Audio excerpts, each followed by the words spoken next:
Yes, hi, my name is Nicky Six. I'm a grateful recovering addict. Yay! So, service actually is why I have close to 20 months clean after, a pretty long run from 2008 to 2021. So I started using when I was fairly late in life. Life shows up and life is showing up right now. And, so this was kind of a surprise. But, I don't say no to NA because NA didn't say no to me. NA is actually the reason why NA saved my life. I'm a cancer patient and I have chronic pain and I'm going through it right now. And I have friends who are going through it right now. So life is showing up. But if it wasn't for the message of NA, I would be not here right now. I'd be dead. And that's the God's honest truth. And if it wasn't for a total stranger exercising her understanding of the program and the spiritual prince, the 12th step, sharing the message with me, I wouldn't be here. And so I'm incredibly grateful. This is my home group. I'm incredibly grateful to be here. And so what I was thinking of doing is talking about powerlessness and acceptance. I'm pretty much powerless over everything except how I respond to a situation. There are some things I can control. If I'm in school and if I want to earn a good score in an exam, I put the effort in because, it's not just going to land in my lap. But I can't control the rain. I can't control when people get sick. I can't control what other people do. I can't fix, manage, and control other people. And so currently in my life right now, I have a very good friend whose mother had a triple bypass and she just had a stroke. And he has 12 years clean and he's going through it right now. And so, of course, everybody always thinks when they don't hear from this person, oh my gosh, did they go out, and so no, he didn't.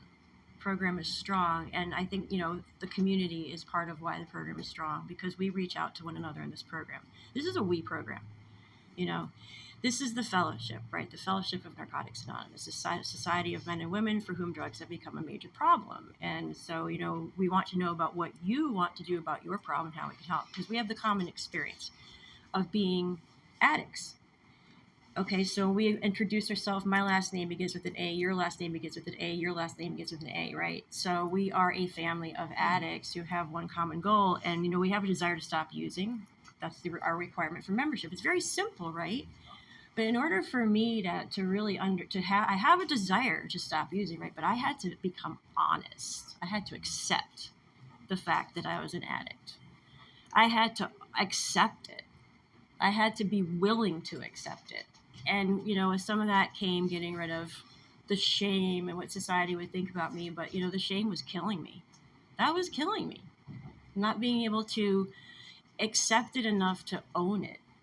Proudly, actually, because this is a disease that I will carry with me the rest of my life.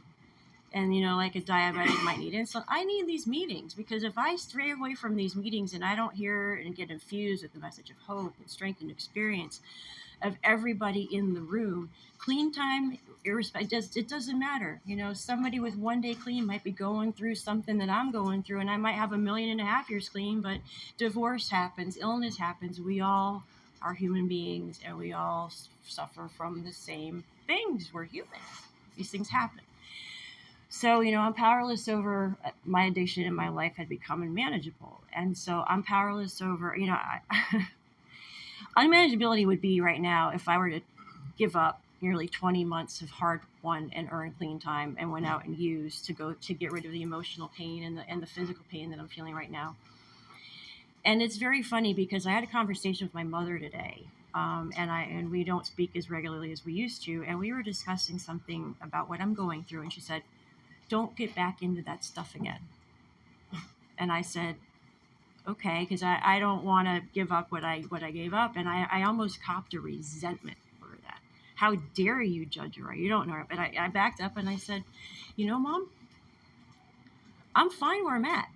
Because one of the things I was thinking about when I was asked to do this, I was just scrambling to put something together. And I wrote this. I said, how I accepted my way to serenity.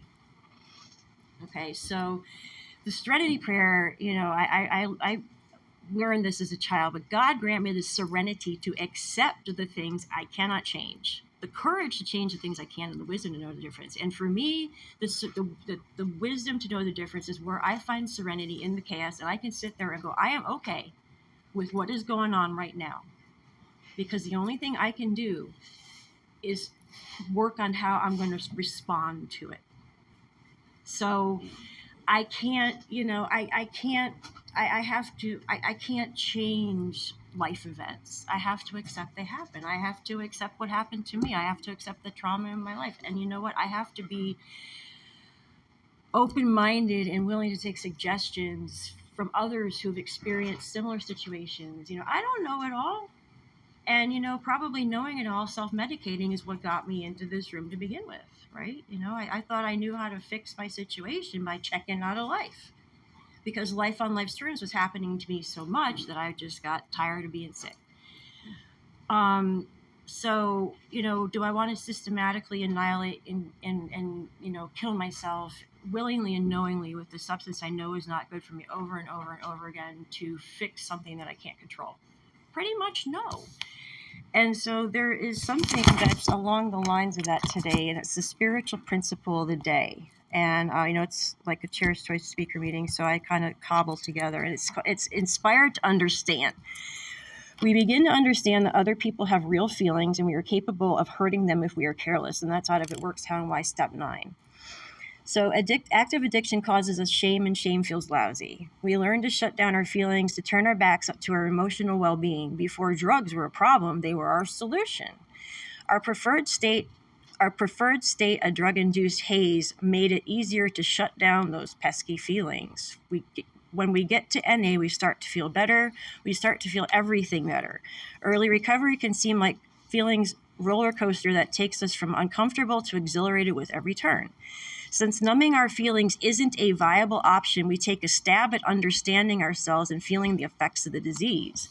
Step 1 helps us to see how powerlessness and unmanageability shaped our every attempt to control our drug use.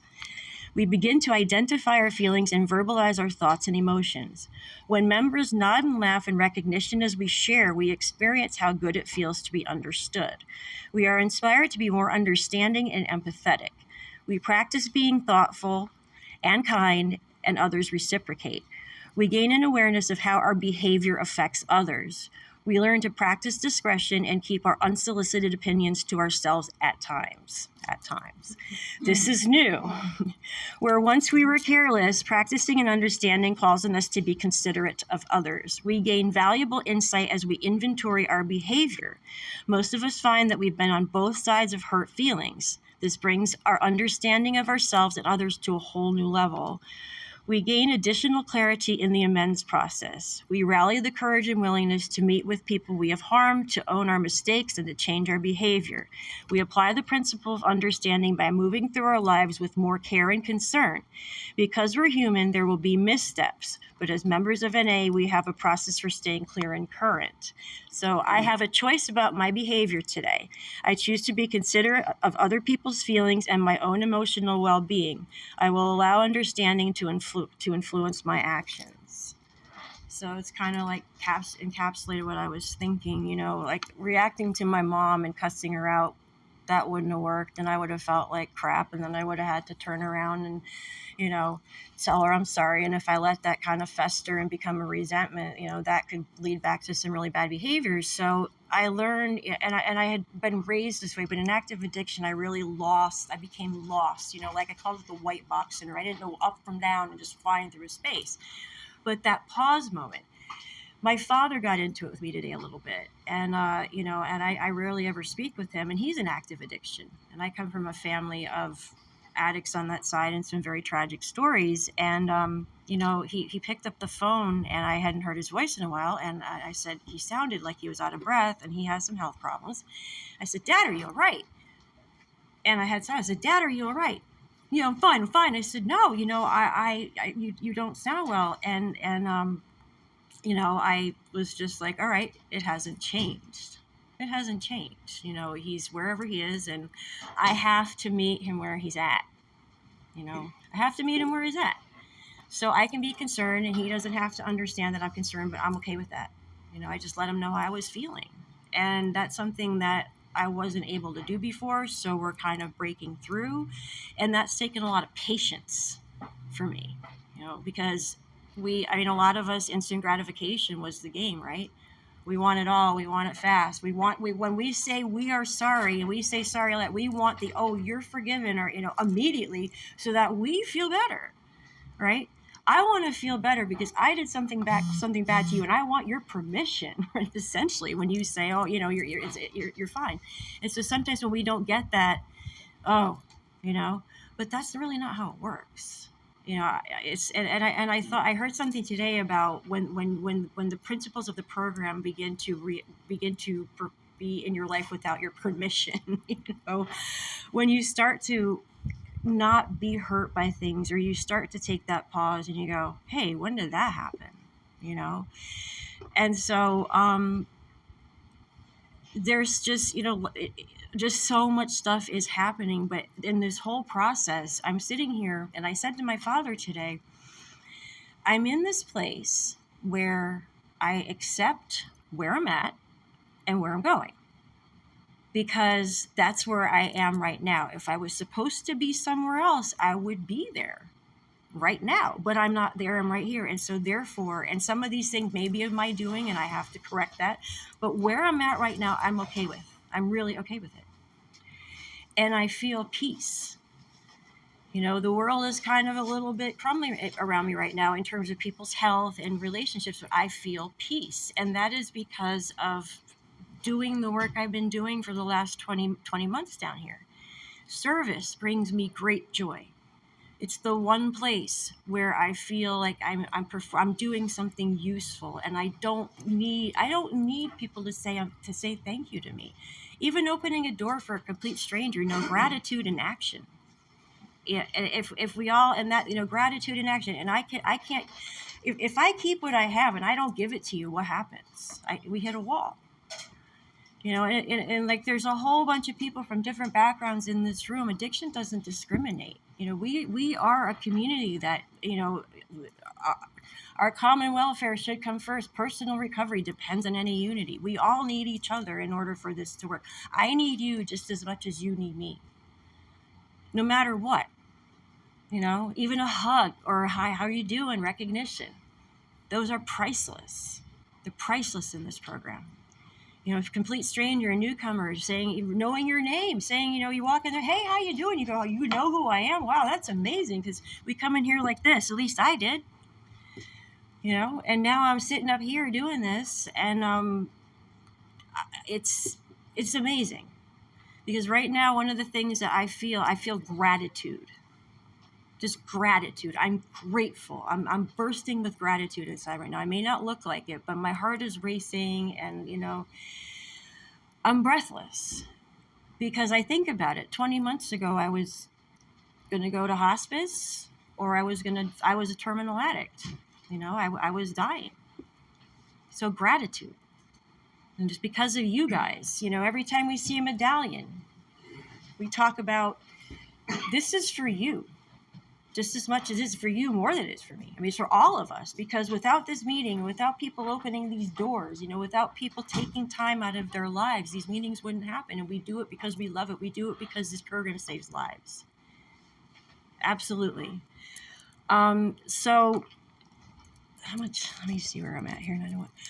So yeah, how I accepted my way to serenity. So, honest, open-minded, honest, I had, so I'm all over the place because this is such a last minute thing, and I'm trying to do the best job I can. And that's one thing that always happens too, is that, you sit up here and you go, I hope I said the right thing, because there's all these people here. And the one thing that I always hope, and when I do these things, and in all the service work that I do, is if I hit one person and maybe one person the next day, don't want to say the wrong thing. But when it comes from the inside, and it's the honest truth that's coming out of your mouth at that moment, it's not going to hurt anybody. Somebody might actually relate to you, and wow, wouldn't that be a novel concept, right? I mean, we relate to each other in active addiction over some other things, right? But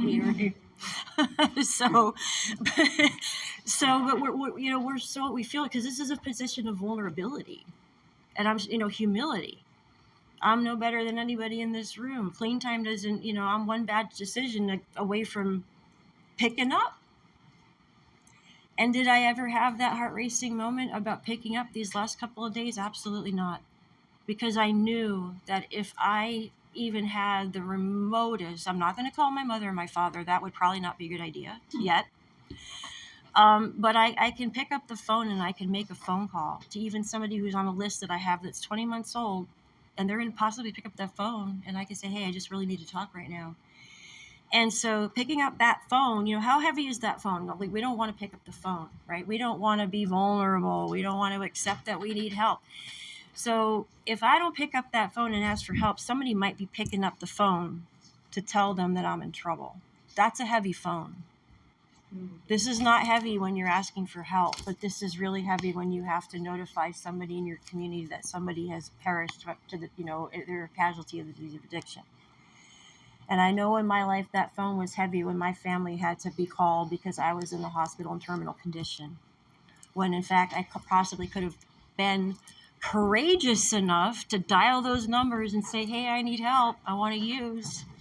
And that was the one thing that I was never able to do because, I was afraid, tail between my legs, to walk into a room. And I see the acceptance down here.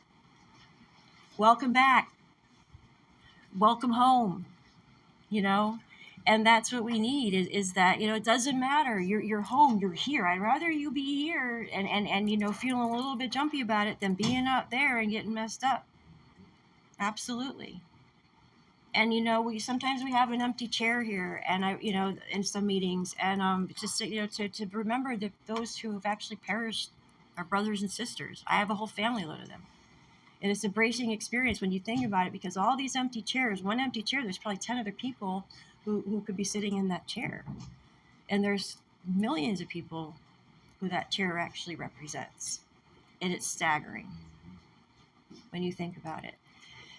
So these rooms are valuable. The spiritual principles are valuable. Living the spiritual principles and practical spirituality. That's something that came up. Like, how am I practically spiritual? And the example that we came up with was, I'm late for a business meeting and I have to do something and I'm coming in here and cursing. And, that, okay, I'm not God, but, I'm late and things happen. And so anger is not a great place to be, just accepting what's happening. Traffic happens. South Florida traffic happens. All right. And so some of us curse and moan. And, I represent Narcotics Anonymous wherever I go. And I don't have anything on my car, but I represent NA in the supermarket with my keychain. I represent NA when I wear something that says an A on it. So, I don't really want to be flipping the bird and cussing them out. So what I do now is I'm in my car, make sure I have enough room, and I just say into the air, welcome to my lane. I feel a lot better. What good does it do to get myself my program goes out the window when I do that.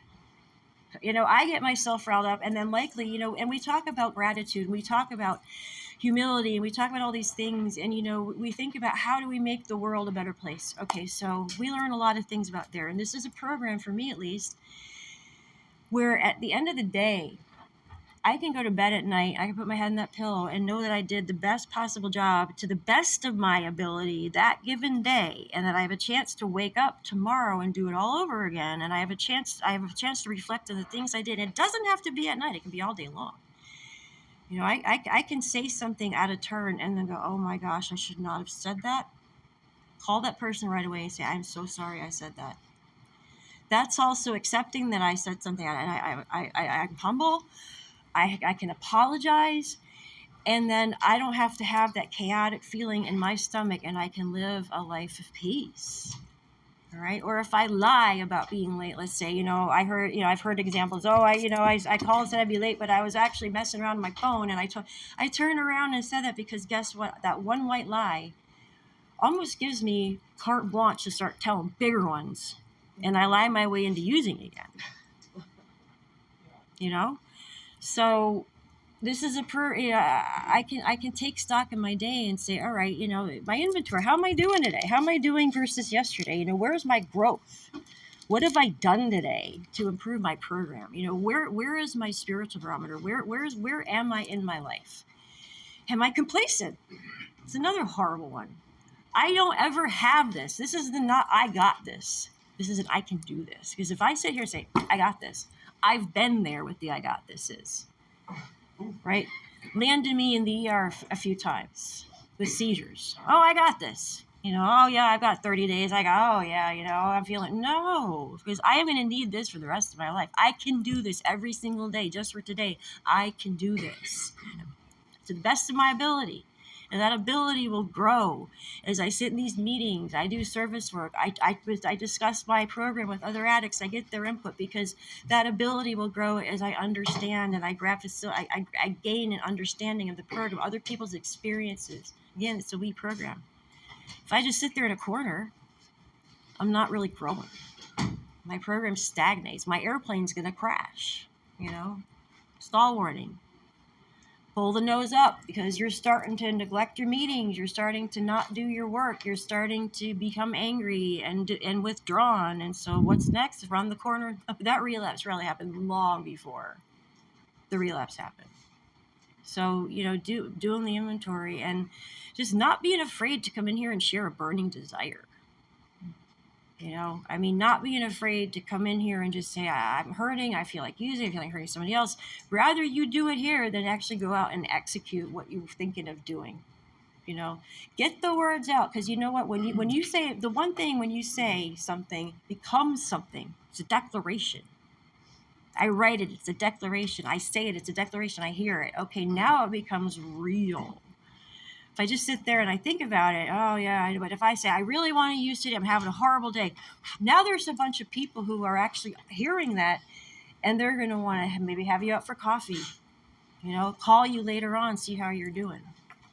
And it might feel a little uncomfortable, but, I wish that I had the courage to do that, because Narcotics Anonymous has actually given me the courage, if I have those feelings, not to sit there and ruminate about it, build it up into something it's not really supposed to be, and then end up going and using over it.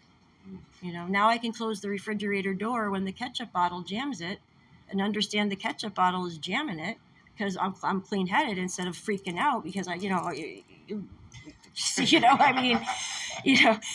it's just the clarity of mind and just the things we do, because I came in here and I admitted I was an addict. And, and that's not a bad thing. And I'm okay with being powerless over what's going on out there, because I know I can't fix, manage, and control it.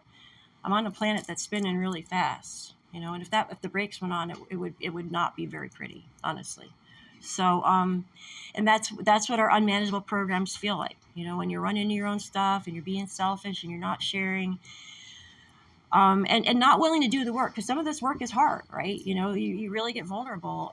But the thing is, with pain, there comes growth. When a seed sprouts, that's hard work. There's a lot of pain in growth, but we have to do it, because otherwise we just sit there and we wither away to nothing. And that's what we were doing in active addiction. And that's where the willingness and the honesty and the open-mindedness, the HOW. And the serenity, where you reach the serenity in that prayer, having the connection to a higher power. Grant me the serenity to accept the thing, grant it to me. A grant is like a gift that you don't have to repay sometimes. Grant of money, like a grant of money, right? To do research. But you pay it forward by doing the work, by sharing it with other people. So there's the grant in that gift. When you're granted that serenity, you don't pay, you pay it back, but you pay it back in spades, because this word bounces off his ear and he might think of something, talk to his friend later, and that thing just travels, and that's the beauty of all of this. So I hope I really haven't, said some inappropriate things, made terrible jokes. I shouldn't have a career in comedy, but just fly by night. I can't say no to NA, because like I said, I every day I reflect on that. I reflect on my days. I have almost 20 months clean. And when I think about it, every day I wake up and I surrender. And I'll give you an analogy, surrender before I leave, because this is how I think about it. We think about it as like, oh man, I'm giving up and you're throwing, you're doing this to what's going on, because you're going to go over here and join these people who are actually winning, right? And I think about, I really like history. So think about it this way. My horse has like 3 legs. My armor is broken. My sword is I'm bleeding. I have like half an ear. There's people on the ground, but I am not ready to give up because I don't want to give up yet, but I cannot do this alone. So I go up there and I say, you know what, I'm going to come back. And I'm going to go back to my village over there. And there's all these people, they might have gone back and got some help. I'm going to go back. I'm going to get my wounds fixed up. I'm going to get another horse. But I still have an arrow in my quiver that I haven't used yet, okay? I'm going to get fixed up, get something to eat. I'm going to play a game of backgammon chess, sharpen up my strategy. And I'm also going to rouse the battle cry to the villages who can hear you. They haven't got to you yet. And we are all going to come back, and we're going to kick your ass. That, to me, is surrender. I gave up my solo fight to join the army of people who are doing it because I can't reinvent this game, right? I can't find the winning solution to using. I tried. It almost landed me in, 6 feet under or someplace. But we got clean time, okay? And that's the army I joined. The people who've been through it. That is my definition of surrender. And that arrow is my vigilance arrow. That means I'm walking around and I'm making sure that everything's right. Even with people, if I see one of you coming into a meeting and you do not look right, are you okay? How are you feeling? That's vigilance for me. I'm watching my program, I'm watching your program, and that's that little arrow that I maintain from that battle, okay? I'm shooting addiction right there. So thank you very much for your time, consideration, patience. I'm Nicky 6. I'm a grateful recovering addict.